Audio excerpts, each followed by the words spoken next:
ሩጧልኝ እንግዲህ ልባችን ተሰብሯል። እውነት ለመናገር ሩታንም ወስዳ እንዳገተቻት ነው እዛው እንደሰቀለቻት ከቤቷ አላወረደቻትም። ግን ለምን ተፈጠረ? እንደዚህ መሆን የለበትም። ለይኑ የ80 ሚስት የቀለበት የያዘች ወይም ለሾርጣ ወይም ደግሞ ለወታደር ሰጥሻለሁ እያለ ሲል ዳኒ ፈራ። አዎ መፍራት ፈርቷል። ግን ቢፈራም ሜሪን ፈርተው አሁንም ወታደሮች ቤት እንደማይመጡ እርግጠኛ ነኝ። እሷን ፈርተው ይሮጣሉ። እንግዲህ ሙዝና ብርቱካን በወሰደው ሰው እንግዲህ የሰው ልጅ ማስተናገድ ምን ችግር አለ? እውነቴን ነው የምላችሁ። እንዲህ ሰው ልጅ ሲያስተናግድ እኮ እሷ እኮ ጽጌ እኮ አስለን ጽጌን ስትመታት አትምቻት ብሎ ራሱም መሮጥ ሳይሆን መሟገት ነበረበት። አዎ በዚህ ላይ ሴት ያከብራል፣ ጎበዝ ነው፣ አክባሪ ነው። ግን በዚህ ላይ ደግሞ ሲሮጥ ደግሞ ህዝቡ እየሳቀ ይገኛል። እንዴ እዚህ ሁሉ ግን ተጠያቂ ዳኒ ነው። ዳኒ ነው ይህን ስራ እየሰራ ያለ።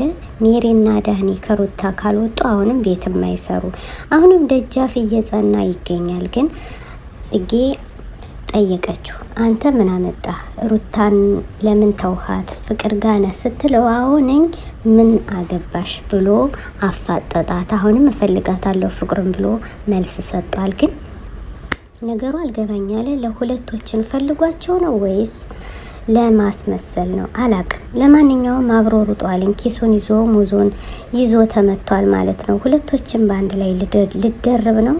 ፖሊስ አምጣ ሲባል ዳኒ ፈራ። ዳኒ ደግሞ ነገ ፖሊሶችን ሲመጡ እሱም እየሮጠ ይገኛል። ልክ አብርሽ እንደሮጠው ዳኒም ነገ ይሮጣል። ጠብቁ። እውነቴን ነው የምላችሁ፣ ፖሊሶች እየመጡ ይገኛሉ። እውነት ለመናገር ልባችን ተሰብሯል። እንዴ ምንድን ነው ወንድ ልጅ ማስሮጥ እንዴ? ዳኒ ስለፈራ አብርሽ ፈራ ማለት አይደለም። እንዲሁም ደግሞ ሜሪ እሱን እያንቀጠቀጠች ልክ አስራ ይዛቸዋለች። ሩታንም ዳኒንም።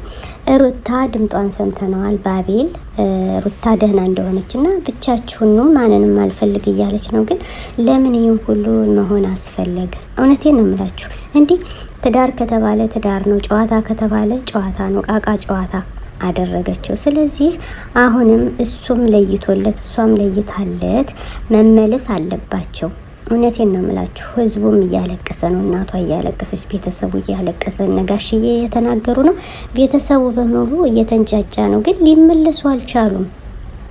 ወጥ የገባች ማናት? ሚራ ናት ነገሩን የምታምሰው። ዳኒ ለራሱ ለማድረግ ስለፈለገ እያደፋረሰው ይገኛል። ከዚህ ላይ ግን ለምንድን ነው እንደዚህ የሚጫወቱባቸው? ልጅ መሆን ያስጠላል። ግን እውቅና ጉብዝና ከራስ ይጀምራል። ስለዚህ ወንድ ልጅ ስላልተማታ አብርሽ ያልተማታበት ሴት ልጅ አክባሪ ነው። ስለዚህ አሁንም ይመችህ እላለሁ። ወደ ራስህ ተመለስ።